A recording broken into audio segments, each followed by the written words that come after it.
अस्सलाम वालेकुम स्टूडेंट्स। आज हम स्टार्ट करने जा रहे हैं फिजिक्स नाइन्थ का chapter number 2 collection number 4 and that is graphical analysis of motion. तो आप लोग खोलेंगे page number 40। Definition graph is a pictorial way of presenting information about the relation between various quantities. The quantities between which a graph is plotted are called variables. तो graph क्या है? Graph basically चीज़ों के relation के बारे में बताता है कि कौन सी दो चीज़ें एक चीज़ बढ़ाने के साथ से दूसरी चीज़ साथ बढ़ रही है कि नहीं, दूसरी चीज़ घट रही है या कोई किसी चीज़ पे इफेक्ट नहीं हो रहा। तो इन चीज़ों को अगर हम पिक्टोरियल फॉर्म में रिप्रेजेंट करें तो उसको हम ग्राफ बोलते हैं। ग्राफ में जो हम दो क्वांटिटीज़ जिनको हम एक्सिस पे लेते हैं, एक्सिस क्या होते हैं कि ग्राफ में हमारे पास दो चीज़ें होती हैं मेन। दो एक्सिस हमारे पास, वैसे तो तीन एक्सिस होते हैं एक्स वाई एंड जेड, लेकिन यहाँ पे हम टू फिगर्स की बात करते हैं तो यहाँ पे हम दो एक्सिस लेते हैं। एक होता है हमारे पास ये जो हॉरिजेंटल लाइन है, हॉरिजेंटल, इसको हम बोलते हैं एक्स एक्सिस, और जो वर्टिकल लाइन है इसको बोलते हैं वाई एक्सिस। अगर हम अपना वे ऑफ ऑब्जर्वेशन चेंज करें तो ये एक्स एक्सिस भी कहला सकते हैं, वाई भी, वो और बात है, वैसे थोड़ा एक्सप्लेन करेंगे उसको मैथ में 8वें चैप्टर में। लेकिन फिलहाल आपने सिर्फ ये याद रखना है कि जो हॉरिजॉन्टल लाइन है ये है एक्स एक्सिस, ये जो वर्टिकल लाइन है ये है वाई एक्सिस। यहाँ पे हम किसको शो करवाते हैं? यहाँ पे हम शो करवाते हैं वेरिएबल्स को। वेरिएबल्स मतलब चेंज होने वाली चीज़ें।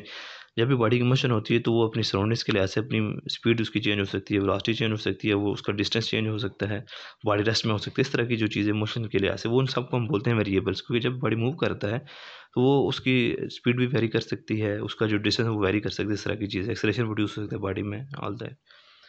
तो ये जो एक्स एक्सिस और वाई एक्सिस है, यहाँ पे हम जिन क्वांटिटीज़ को शो करवाते हैं उनको हम बोलते हैं वेरिएबल्स। अब इन वेरिएबल्स में दो तरह की क्वांटिटीज़ होती हैं, एक होती है डिपेंडेंट, एक होती है इंडिपेंडेंट। इंडिपेंडेंट का मतलब होता है आज़ाद। आज़ाद कौन है? वक्त आज़ाद है, वक्त गुजर रहा है, अब आपकी मर्ज़ी है आप वक्त के लिहाज से मेहनत करें ना करें, वक्त ने गुजरना ही गुजरना है। वक्त आप पे डिपेंड नहीं कर रहा, आप वक्त पे डिपेंड कर रहे हैं। तो वक्त ने गुजर जाना है। आप बेशक किसी चैप्टर का टेस्ट आपको मिला है, आप उसको तैयार करें या ना करें, वक्त ने फिर भी गुजर जाना है, रात गुजर जानी है, आप पे है वो आप उसको तैयार करेंगे या नहीं करेंगे। आपकी मर्ज़ी है कि आप स्कूल आएँ या ना आएँ, आप डिस्टेंस ट्रैवल करें या ना करें, वक्त ने फिर भी गुजरना है। तो जो वक्त है वो एक आज़ाद क्वांटिटी, इंडिपेंडेंट है, इसलिए किसी भी चीज़ पे इफेक्ट नहीं करते हो रही। तो ये जो डिस्टेंस, स्पीड, वेलोसिटी वगैरह ये क्या है? ये डिपेंड कर रही हैं किस पे? टाइम पे, वक्त के लिहाज से।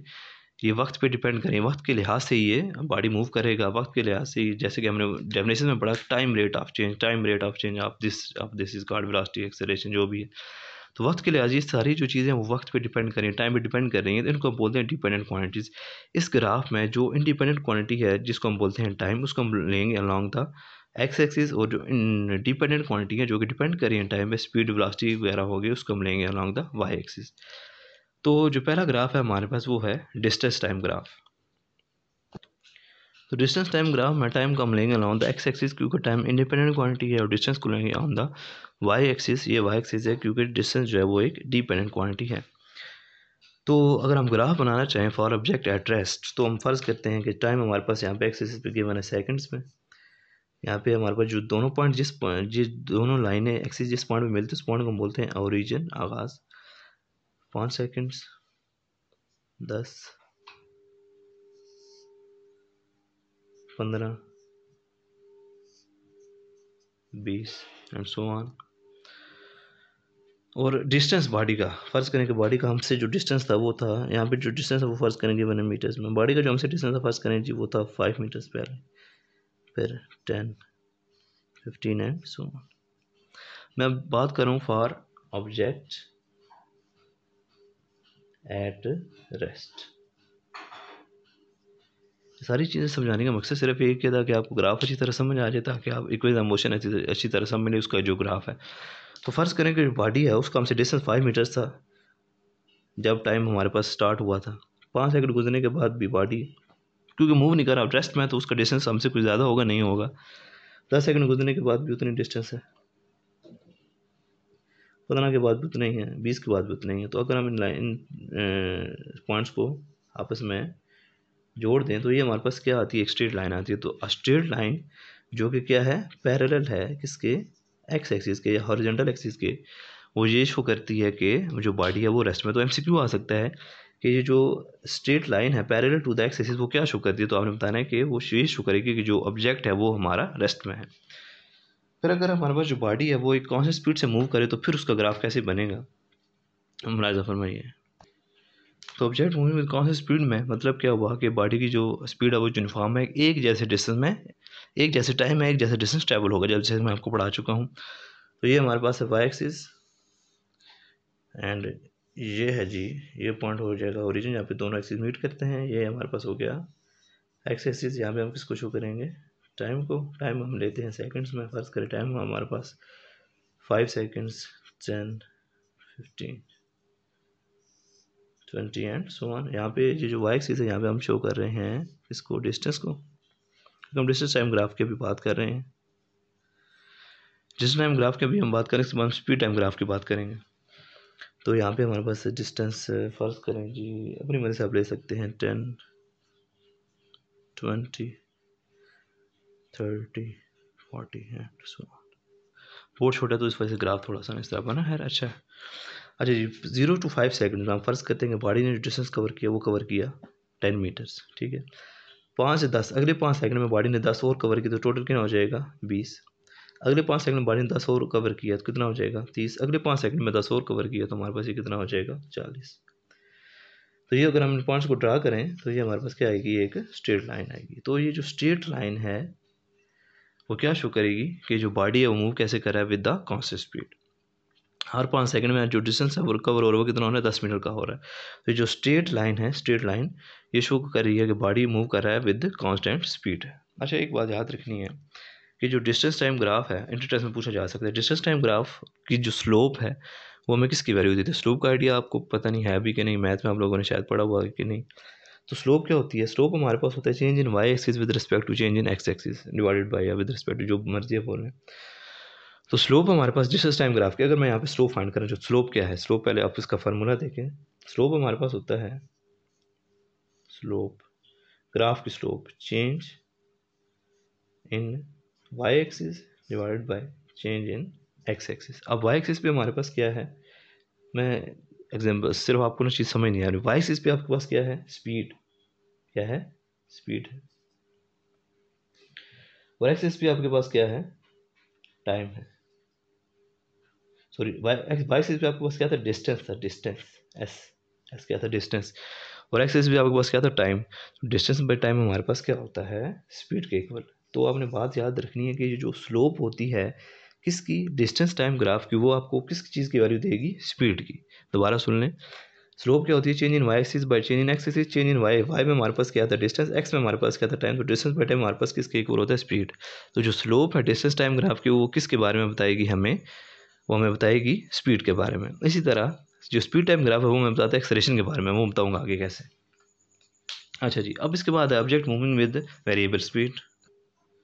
तो वेरिएबल स्पीड में फर्ज करें हमारे पास टाइम है, हमारा एक्सेस 5 सेकंड है, 10 है, 15 है, और यहाँ पे हमारे पास डिस्टेंस है जी 10 मीटर, 20 है, 30 है। लेकिन फर्ज करें कि बॉडी स्टार्ट हुआ चलना, उसने पहले डिस्टेंस कवर किया 5 सेकंड में, बहुत ज़्यादा 20 उसने डिस्टेंस कवर कर लिया। फिर बॉडी को थक गई जी ना, या उसमें फ़र्ज़ करें गाड़ी तो पेट्रोल ख़त्म हो गया, फिर वो उसकी थोड़ी सी वेलोसिटी रिड्यूस होगी, फिर उसने रिजर्व पे लगा लिया, फिर उसने मूव करना स्टार्ट किया।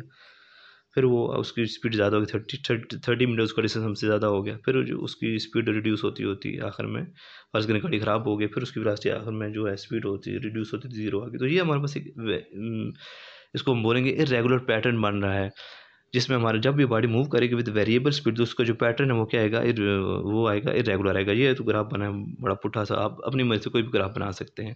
जब बॉडी कांस्टेंट स्पीड से मूव करेगा, समझाने की बात ये, जब बॉडी कांस्टेंट मूव करेगा, कांस्टेंट स्पीड से मूव करेगा तो जो ग्राफ आएगा वो स्ट्रेट लाइन आएगा। या वेरिएबल स्पीड से मूव करेगा तो फिर हमारे पास जो ग्राफ है वो इरेगुलर पैटर्न होगा, वो पैटर्न किसी भी तरह का हो सकता है। अब जो नेक्स्ट हम ग्राफ डिस्कस करेंगे वो है हमारे पास स्पीड टाइम ग्राफ।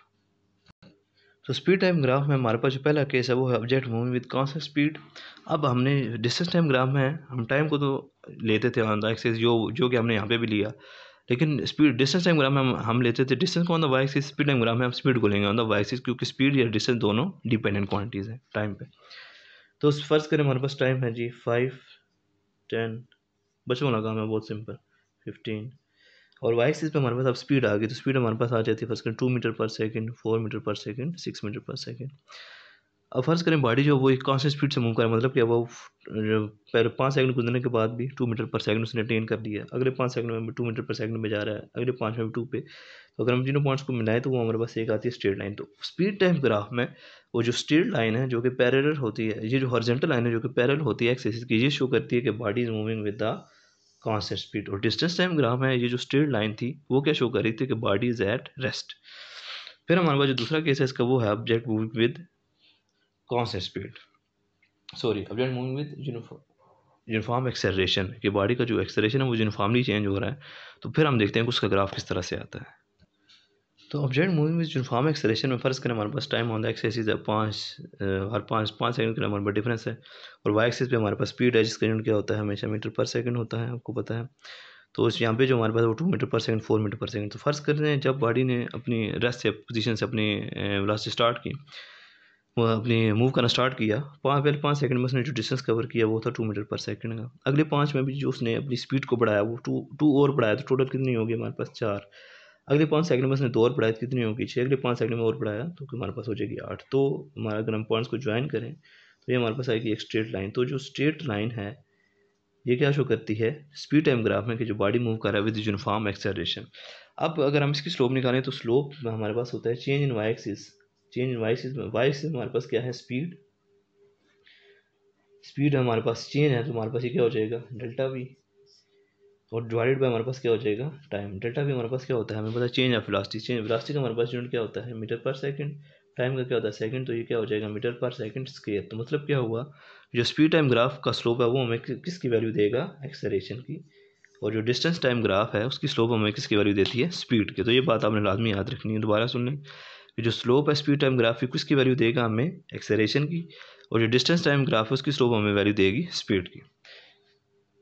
डिस्टेंस अच्छा इसके बाद हमारे पास एक और अगर फिगर आ जाए, फ़र्ज़ करें कि ऐसा ग्राफ बना हुआ है जहाँ पे जिस बॉडी जो मूव कर रहा है उसकी कोई मोशन यूनिफॉर्म नहीं है। फ़र्ज़ करते हैं कि बॉडी ने मूव करना स्टार्ट किया ओरिजिन है यहाँ पे हमारे पास हो गया टाइम, सेकंड में यहाँ पे हमारे पास होगी स्पीड, यूनिट क्या होगा मीटर पर सेकंड। बॉडी ने मूव करना स्टार्ट किया, बहुत ज़्यादा इसकी वेलोसिटी होगी, फिर बॉडी ने ना एक यूनिफॉर्म वेलोसिटी अटेन करके एक ही जैसी स्पीड से मूव करना स्टार्ट कर दिया। थोड़ी देर के लिए उसने मूव किया, फिर जब वो अपने डेस्टिनेशन पे पहुंच गया फिर उसको याद आ कि जब तो मैंने बस ये अपनी वेलोसिटी को रिड्यूस करना है, फिर उसने वेलोसिटी रिड्यूस करते करते उसकी स्पीड क्या होगी 0 होगी। इस तरह का ग्राफ हमारे पास आ जाए तो इसमें हम ये जो एरिया अंडर द ग्राफ है, अगर हम यहाँ पे एक दो परपेंडिकुलर ड्रा करें तो एरिया अंडर द ग्राफ ये हमारे पास बन रहा है एक स्क्वायर, या हमारे पास एक ट्रायंगल बन रही है दूसरा ट्रायंगल बन रही है। अगर हम इन तीनों का एरिया फाइंड करें इन फिगर्स इन ज्योमेट्रिकल फिगर्स का एरिया फाइंड करें तो हम जो total distance covered by the body है वो फाइंड कर सकते हैं। तो अगर बॉडी हमारे पास ये कंडीशन गिवन ना हो कि body is at rest, body is moving with constant speed, body is moving with uniform acceleration etcetera, कोई रैंडम हमारे पास मोशन गिवन है तो हम उसका डिस्टेंस कैसे फाइंड करेंगे। जो एरिया अंडर द ग्राफ है हम उसके अंदर जो ज्योमेट्रिकल फिगर्स बन रही होगी उनके एरियाज को फाइंड करेंगे, फिर हमारे पास अगर हम उनको सबको ऐड करेंगे तो जो distance travelled by the body है वो हमारे पास आ जाएगा। तो इसी कॉन्सेप्ट को हम आगे यूज़ करेंगे इक्वेशन ऑफ मोशन में, जहाँ पे हमारे पास तीनों जो इक्वेशन ऑफ मोशन है वही की ग्राफ से प्रूव होती हैं जिसका नाम है स्पीड टाइम ग्राफ। अब आपको आइडिया हो जाना चाहिए कि स्पीड टाइम ग्राफ हमारे पास क्या होता है। तो उम्मीद है कि आपको ये लेक्चर इसी तरह समझ आ गया graphical analysis of motion. Next lecture में हम इंशाल्लाह इक्वेशन ऑफ मोशन को डिराइव करेंगे। Thank you.